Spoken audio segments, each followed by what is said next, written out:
नमस्काराः बन्धवः। यः सप्तमः पाठः सम्पन्नः सञ्जातः। अद्य अस्माभिः तिङन्तप्रकरणे अष्टमः पाठः प्रारभ्यते।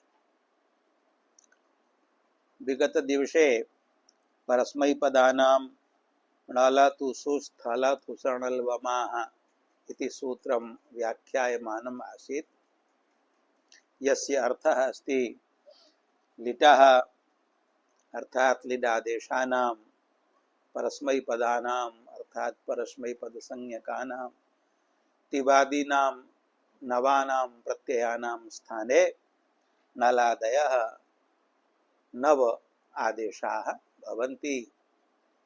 स्थानिनां आदेशानां च संख्या समावर्तते। अतः यथासंख्य सूत्र प्रवृत्त्या संख्याक्रमेण प्रथमस्य प्रथमः द्वितीयस्य द्वितीयः इत्येवं रूपेण क्रमेण आदेशाः भवन्ति। ते च आदेशाः सर्वादेशाः भवन्ति अनेकाल्त्वात्। तत्र णल् विषये अ आदेश विषये च शंका समुत्पन्ना, यत् एतौ आदेशौ तु अनेकालौ न स्तः। अ इत्यत्र तु कश्चन अनुबन्धोऽपि नास्ति। एकः एव अच् अकार रूपः अल् वर्तते, एकाल वर्तते। णलि नकार लकारौ अनुबन्धौ स्तः। तयोः इत्संज्ञायां लोपे तत्रापि अकारः एव अवशिष्यते। अतः कथम इमौ आदेशौ अनेकाल्त्वात् सर्वादेशौ भवतः इति प्रश्नः जागरितः। तस्य समाधानम् अपि उक्तम् आसीत् प्रश्लेषमाध्यमेन। णल् इत्यत्र ण अल् एवं प्रश्लेषः कार्यः, तथैव अ इत्यत्र अ इति प्रश्लेषः कार्यः। इदं प्रश्लेषरूपं समाधानं स्वयं भाष्यकृद्भिः निरूपितं वर्तते पातञ्जले महाभाष्ये ग्रन्थे। तत्र अन्यः अपि प्रश्नः वर्तते। अतुस् उस् अथुस् एतेषु प्रत्ययेषु, एतेषु आदेशेषु प्रत्ययाः तु भविष्यन्ति आदेशानन्तरम्। इदानीं तु आदेशाः एव सन्ति। एतेषु आदेशेषु सकारस्य इत्संज्ञा भविष्यति।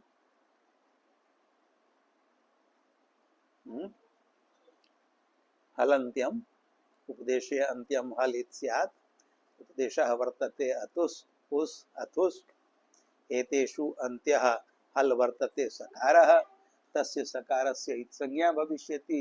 इत्संज्ञायां सत्यां लोपो भविष्यति। तथा च सकार लोपे सति प्रयोगे बभूवतुः बभूवुः बभूवथुः एषु प्रयोगेषु सकारस्य तत्स्थानिकस्य विसर्गस्य वा श्रवणम् उच्चारणं कथं भविष्यति, रूप सिद्धि कथं भविष्यति। तत्र तु विसर्गं विनैव रूपं सेत्स्यति। बभूवतु बभूवु बभूवथु इत्येवम्। अन्यच्च उसी सकार लोपे उकारः एकः एव वर्णः अवशिष्यते। सोऽपि अनेकाल् नास्ति।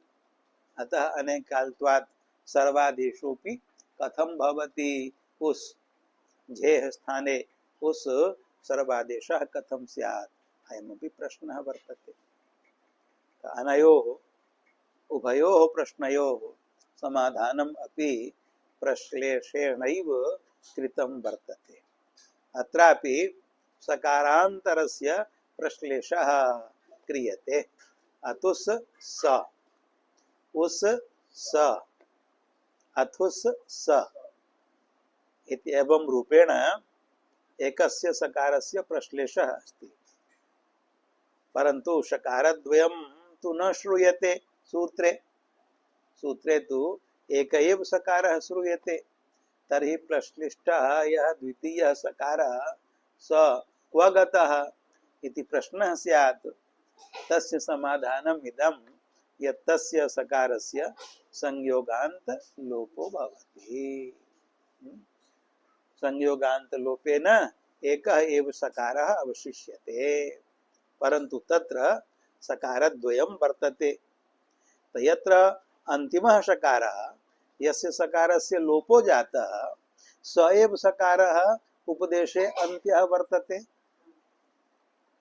यः श्रूयमाणः सकारः स अन्त्यः नास्ति, अतः तस्य सकारस्य इत्संज्ञा न भवति। इत्संज्ञायाः अभावे लोपोऽपि न भवति। तस्मात् कारणात् प्रयोगे सकारः अपि श्रूयते, अनेकाल्त्वात् सर्वादेशाः अपि एते भवन्ति।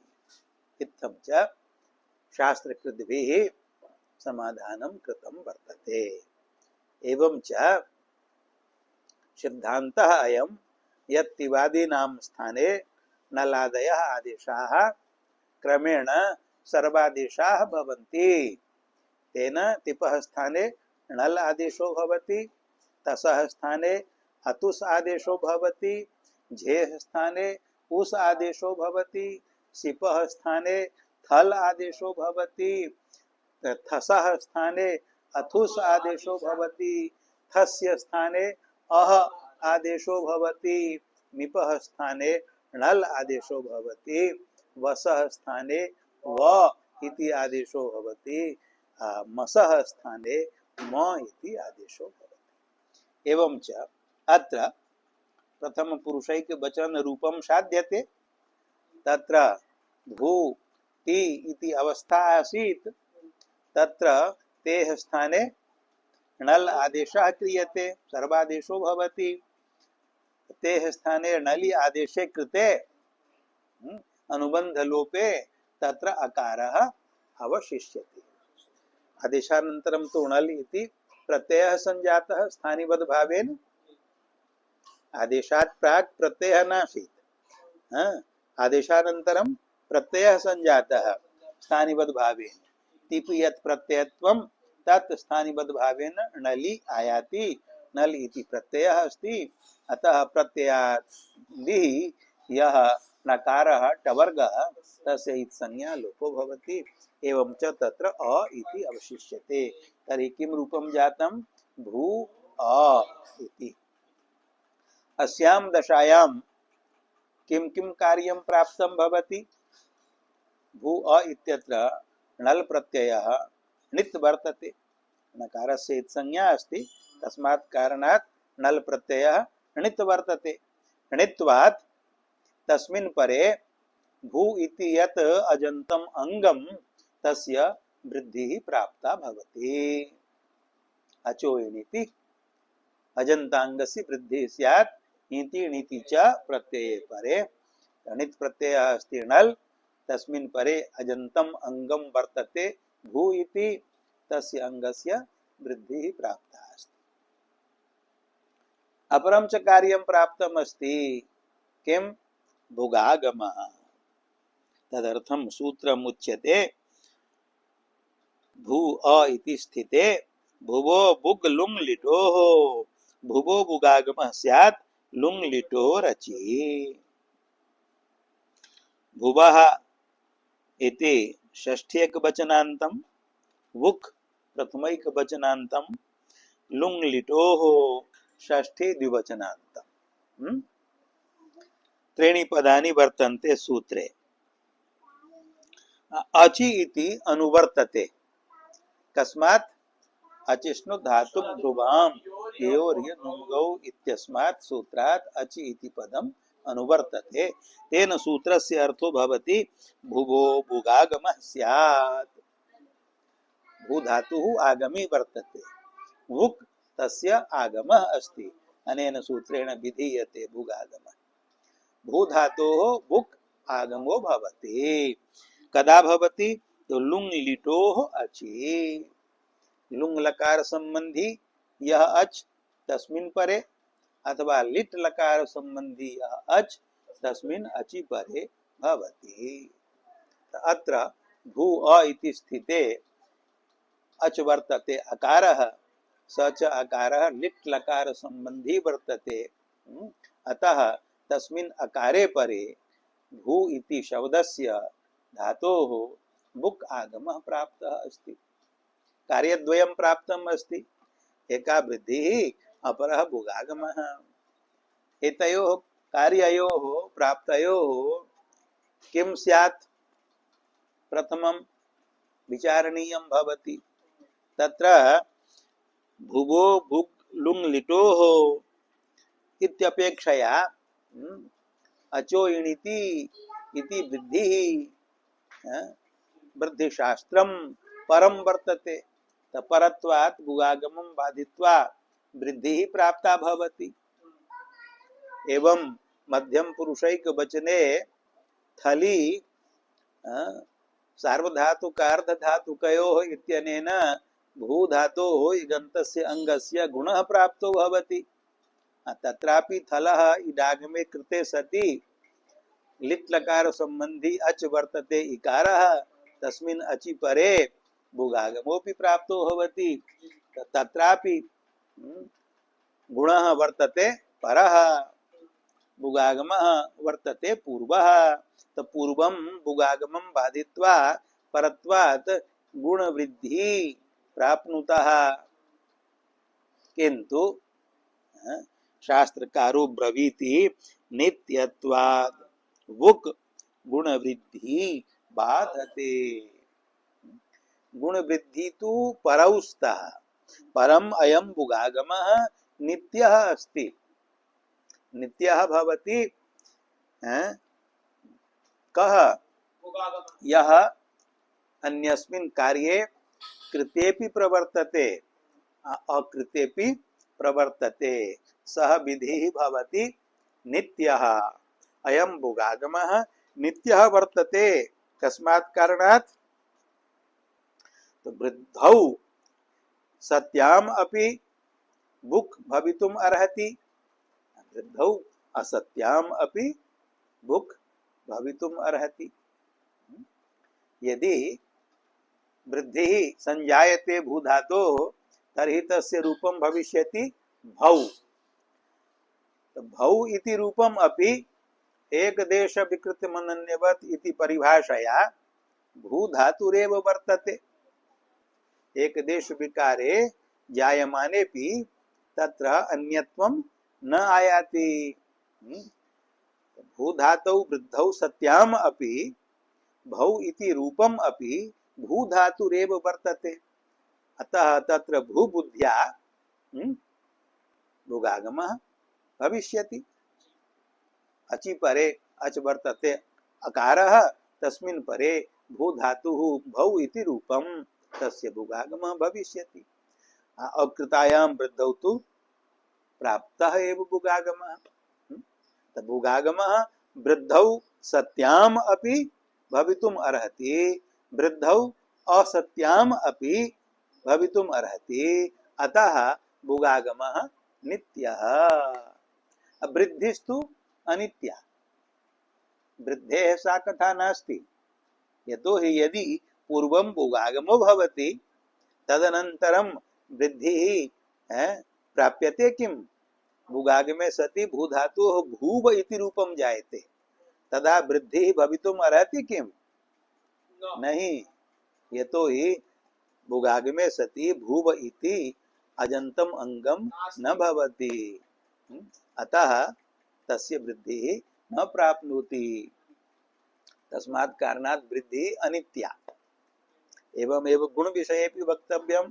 मध्यम पुरुषैक वचने भू इथ इत्यत्र यह गुणः प्राप्तः, सः यद्यपि परः तथापि तं परं गुणं बाधित्वा भुगागमो भवति। यतोहि अयं नित्यः। यतोहि गुणे कृते अपि भू इत्यस्य गुणे कृते भो इति रूपं भविष्यति। तत्र एकदेश विकृत मनन्यवत् इति परिभाषया भूबुद्ध्या भुगागमः भवितुमर्हति। गुणे अकृते तु प्राप्तः एव भुगागमः। अतः भुक् नित्यः गुणस्तु अनित्यः। यतोहि भुकि अकृते गुणः प्राप्नोति किंतु भुकि कृते भूव इति रूपं भवति। तो भूव इति इगन्तम् अंगम न भवति, अतः तस्य गुणः प्राप्तो न भविष्यति। एवं च गुण वृद्धि अनित्ये स्तः भोगागमः नित्यः अस्ति। परनित्यान्तरङ्गापवादानाम् उत्तरोत्तरं बलीयः इति परिभाषया परापेक्षया नित्यः बलवान् भवति। अतः परे अपि गुणवृद्धि बाधित्वा नित्यत्वात् प्रथमं भोगागमः एव भवति। अवगतम्? सम्यक्तया अवगतम्? तदेव उक्तं शास्त्रकारेण नित्यत्वात् भुक् गुणवृद्धि बाधते। भुक् नित्यः अस्ति, गुणवृद्धि अनित्ये स्तः। अतः परे अपि अनित्ये गुणवृद्धि बाधित्वा भोगागमः एव प्रथमं भवति। भुकि कृते भुक् आगमः अस्ति, स च कित् वर्तते। कित्वात् अयम् आगमिनः भूधातोः अन्त्यावयवो भवति। आद्यन्तौ टकितौ इति परिभाषया कित् आदि भवति, कित् अन्तः भवति। कित्वात् अयम् भोगागमः भूधातोः अन्त्यावयवः जायते। एवं च भूव इति धातु रूपं संजातम्। प्रथमं धातुः आसीत् भू, इदानीं भुगागमे कृते धातुः संजातः भूव इति। अग्रे किं भविष्यति तदुच्यते एकाचो द्वे प्रथमस्य अजादेर् द्वितीयस्य इत्यधिकृत्य इमे द्वे अधिकार सूत्रे वर्तेते। अतः अनयोः सूत्रयोः पृथक् वृत्तिः न लिखिता वर्तते। विधि सूत्रे अनयोः अनुवर्तनं भविष्यति।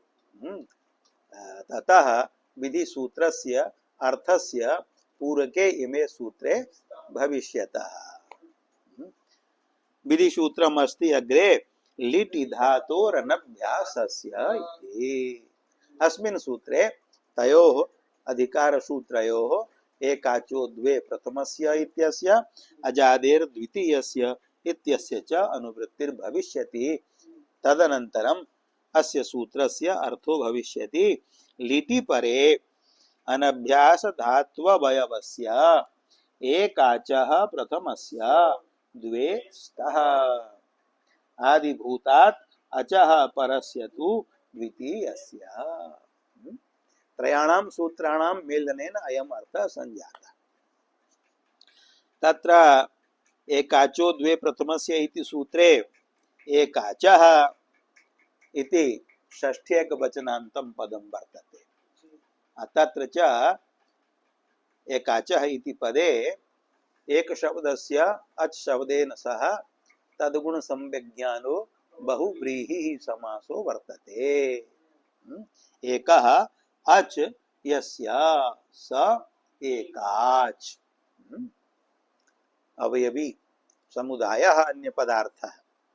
एकः अच् अवयवः यस्य समुदायस्य स अवयवी समुदायः एकाच्।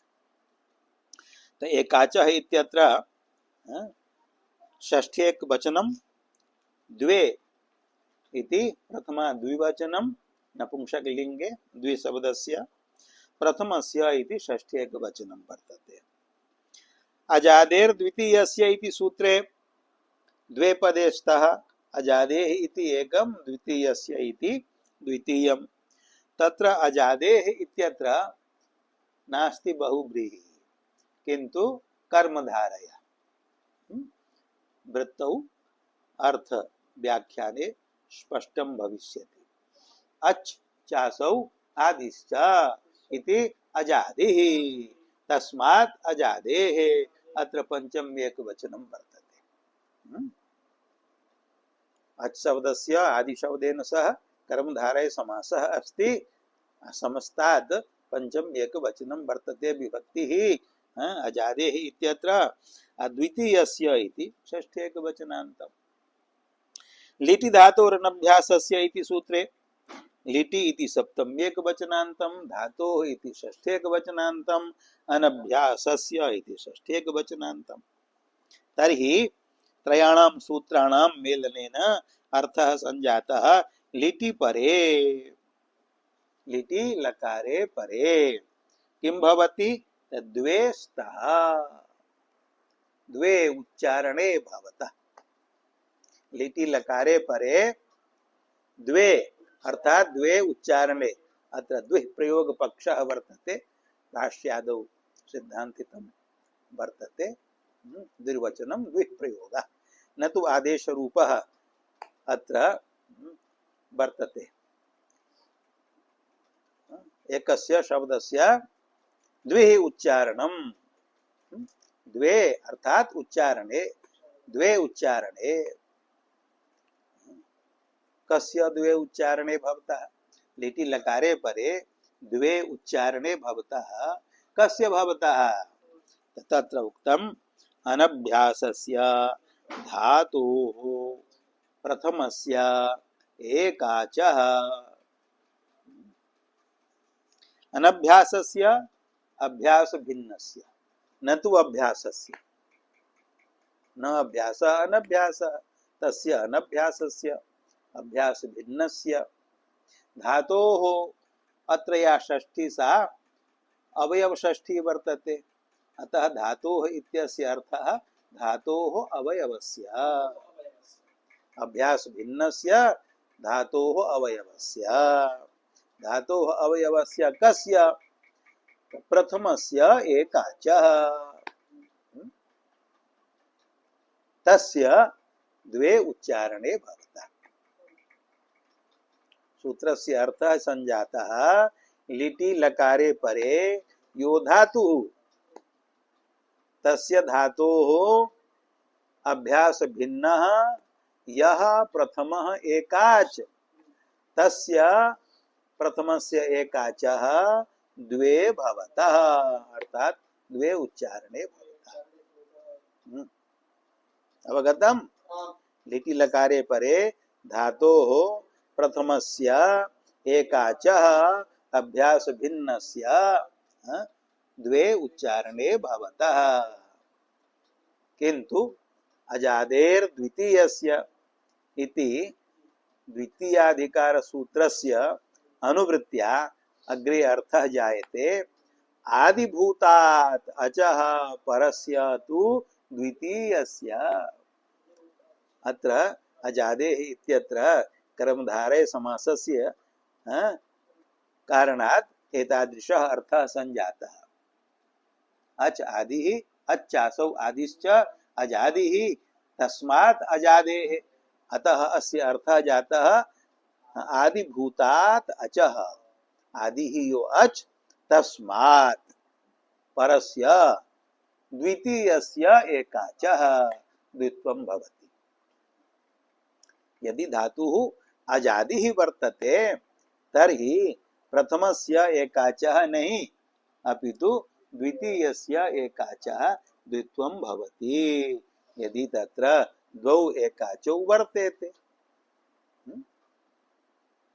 यदि द्वौ एकाचौ वर्तेते तर्हि अजादि धातोः प्रथमस्य एकाचः द्वित्वं न भवति अपितु द्वितीयस्य एकाचः द्वित्वं भवति यथा ऊरुणु धातुः वर्तते सः अजादिः वर्तते अत्र आदिभूतः अच ऊकारः तस्मात् परस्य द्वितीयस्य एकाचः नु शब्दस्य द्वित्वं भवति न तु प्रथमस्य एकाचः ऊर् इत्यस्य ऊर्णु धातोः प्रथमस्य एकाचः ऊर् इत्यस्य द्वित्वं न भवति यतो हि अयं धातुः अजादिः वर्तते अतः आदिभूतः यः अच् ऊकारः तस्मात् परः यः द्वितीयः एकाच नु इति शब्दः तस्य नु शब्दस्य द्वित्वं भवति रेफस्य तु न भवति नन्द्राः संयोगादयः इति निषेधः संयोगादिः वर्तते रेफः तस्य न भवति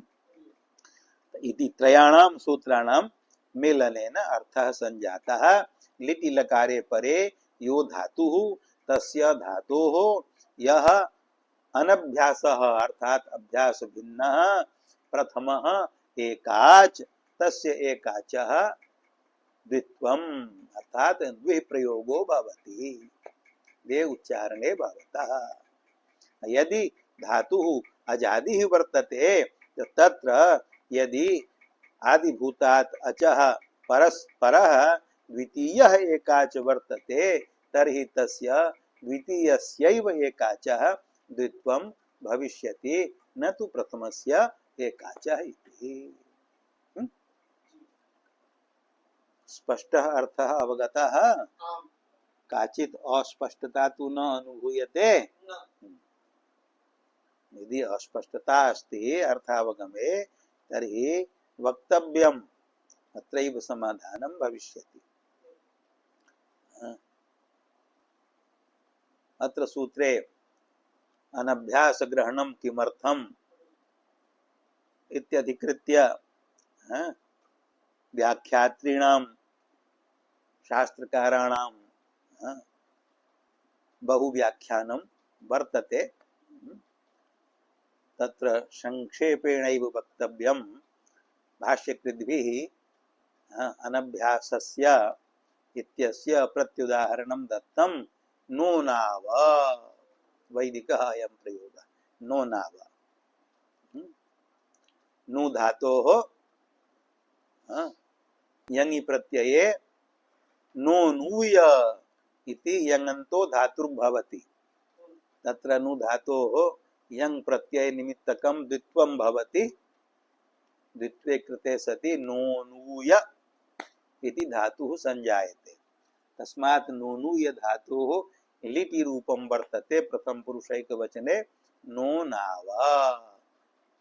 लिटः स्थाने तिप् तिपः स्थाने अणल् णलि परे अकार यकारयोर् लोपे नोनु इति अवशिष्यते। अत्र लिटि धातोरनभ्यासस्य इति सूत्रेण धातोः नो नु इत्यस्य यः प्रथमः एकाचकः नो तस्य द्वित्वं न भवति यतो हि अनभ्यासस्य इति लिखितं वर्तते। अयं नो तु अभ्यासः अस्ति। प्रथमम् एव यङ प्रत्ययं निमित्तं कृत्वा संयङो इत्यनेन द्वित्वं संजातं। तत्र द्वित्वे कृते सति पूर्वरूपस्य नो इत्यस्य अभ्यास संज्ञा वर्तते। सः अभ्यासः अस्ति। अतः लृण् निमित्तकं द्वित्वं तस्य न भवति इति उदाहरणं दत्वा पुनः तत्रैव अनभ्यास ग्रहणस्य अनर्थक्यम् उक्तं। यतो हि नो नाव इति छान्दसं रूपम् अच्छन्दसि तु सर्वे विधयः विकल्प्यन्ते। बहुलं छन्दसि यत्र तत्र वर्तते छन्दसि सर्वे विधयः वैकल्पिकाः सन्ति। तेन इदं द्वित्वमपि वैकल्पिकं भविष्यति। यत्र वैदिक प्रयोगे द्वित्वं न दृष्टं तत्र द्वित्वं न भविष्यति। यत्र दृष्टं तत्र भविष्यति। यतो हि छन्दसि दृष्टानुविधिरस्ति। यादृशं रूपं दृष्टं तादृशम् एव तस्य अनुविधानं भवति कार्यस्य। अतः अनभ्यास ग्रहणस्य अनर्थक्यम् अपि प्रतिपादितम्। अन्ये केचन वदन्ति यत् यङन्तात् धातोः सनि प्रत्यये कृते सति सन निमित्तकं द्वित्वं प्राप्तं भविष्यति तन्निवारणाय अनभ्यास इत्युक्तम्। एवं च सन्नन्तात् धातोः णिचि प्रत्यये लुङि लकारे चङि विकरणे कृते सति चंग निमित्तकं द्वित्वं प्राप्तं भविष्यति तन्निवारणाय अनभ्यास ग्रहणं कृतं वर्तते। किन्तु भाष्य वर्णन रीत्या एतादृशानां प्रयोगाणां लोके अनभिधानं स्वीकर्तव्यम् इति शेखरकारादीनां व्याख्यात्रीणां विदुषां मतं वर्तते। अधिकम् अत्र व्याख्यानस्य आवश्यकता नास्ति। अतिसंक्षेपेण किमपि प्रासंगिकम् उक्तम्। द्वित्वप्रकरणम् अवगतम्। इदानीं भूव अ इत्यत्र लिट् वर्तते अ, तस्मिन् परे यः धातुः कः? भूव इति धातुः वर्तते। तत्र प्रथमस्य एकाचः द्वित्वं स्यात्, यतो अयं धातुः अलादिः वर्तते, अजादिस्तु नास्ति। अजादौ धातौ आदिभूतात् अचः परस्य द्वितीयस्य एकाचः भवति। अयं धातुः अलादिः वर्तते, अतः अत्र प्रथमस्य एकाचः द्वित्वं स्यात्।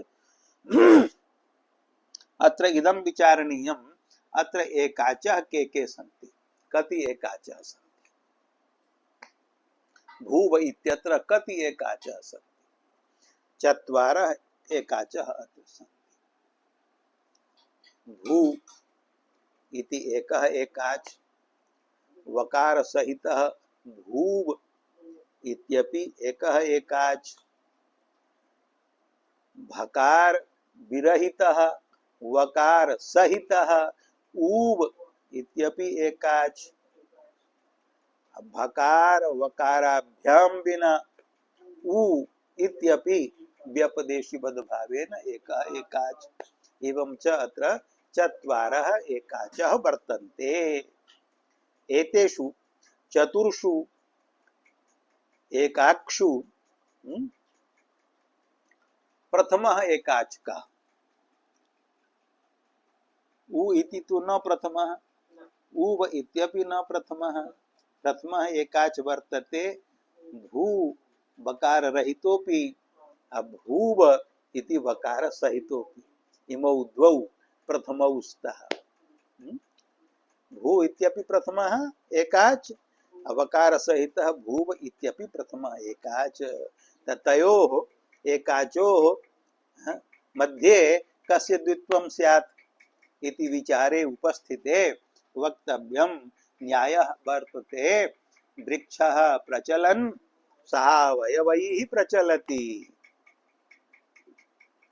यदि वृक्षः कंपते, संपूर्णः वृक्षः यदि कंपते, तर्हि तस्य प्रत्येकम् अवयवाः अपि कंपन्ते।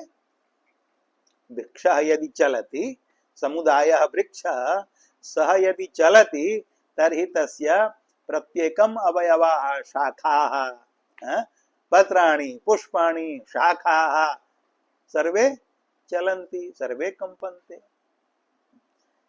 एकस्मिन् पत्रे कंपिते संपूर्णः वृक्षः न कंपते। एकस्मिन् पुष्पे, एकस्मिन् पल्लवे कंपिते सति समुदायः वृक्षः न कंपते, परन्तु समुदाये वृक्षे कंपिते सति तत्रस्थाः सर्वे अवयवाः कंपन्ते। अनेन न्यायेन किम् आयाति? समुदाये कृतं कार्यं तद्गतानां सर्वेषाम् अवयवानाम् अपि भवति। अतः समुदायस्य द्वित्वम् इष्टं भवति। समुदायः वर्तते भूव। भूव इत्यस्य यदि द्वित्वं भवति, तर्हि भू इत्यस्यापि भवत्येव। भूव इत्यस्य द्वित्वे कृते सति किं तदवयवस्य भू इत्यस्य द्वित्वं न भवति? भवत्येव। अतः वृक्ष प्रचलनन्यायेन समुदायस्य भूव इत्यस्य प्रथमस्य एकाचः द्वित्वं भवति। भवन्तः शंकितुम् अर्हन्ति यद् भूव इति कथं प्रथमः एकाच? अत्र तु एकः एव एकाच वर्तते, भूव। सः प्रथमः कथं? यतोहि प्रथमः भवति द्वितीयापेक्षया, द्वितीयः तु नास्ति। भूव इति विहाय अन्यः कः अस्ति? धातोः अवयवः। एकस्तु अयं प्रश्नः, भूव इति कथं प्रथमः एकाच? द्वितीयश्च प्रश्नः अयं भवितुम् अर्हति यत् धात्ववयवस्य प्रथमस्य एकाचः द्वित्वं भवति। भूव इति तु धातुः वर्तते, न तु धात्ववयवः। तर्हि कथं तस्य द्वित्वं भवति? धात्ववयवस्य अभ्यास भिन्नस्य प्रथमस्य एकाचः द्वित्वं भवति। अत्र भूव इत्यस्य द्वित्व प्रसंगे प्रश्नद्वयम् आयातं। भूव इति प्रथमः कस्य एकाचः अन्यस्य अपेक्षया? यदि अन्यः अपि कश्चन एकाच स्यात् तर्हि तदपेक्षया भूव इति प्रथमः स्यात्। अत्र तु एकः एव एकाच वर्तते भूव इति। पूर्वं यद् उक्तम् अत्र चत्वारः एकाचः, ते तु सर्वे भूव इत्यस्मिन्नेव समाहिताः वर्तन्ते, ततः पृथक् न सन्ति। अतः कः अन्यः पृथक् एकाच वर्तते यदपेक्षया भूव इति प्रथमः एकाच? किंच सः धात्ववयवः कथं वर्तते? धातुरेव वर्तते सः, न तु धात्ववयवः। भूव इति धातुः अस्ति उगागम सहित, तस्य अवयवः भकारः अस्ति अथवा भू अस्ति अथवा वकारः अस्ति अथवा उब अस्ति। अवयवः भूव इत्यस्य धातोः अवयवः भूव कथं स्यात् इति प्रश्नद्वयम् उपस्थितं न वा? उपस्थितं। तर्हि अनयोः द्वयोः अपि प्रश्नयोः एकम् एव समाधानं। किं? व्यपदेशिवद् एकस्मिन्, एकस्मिन् असहाये व्यपदेशिवद् भावो भवते।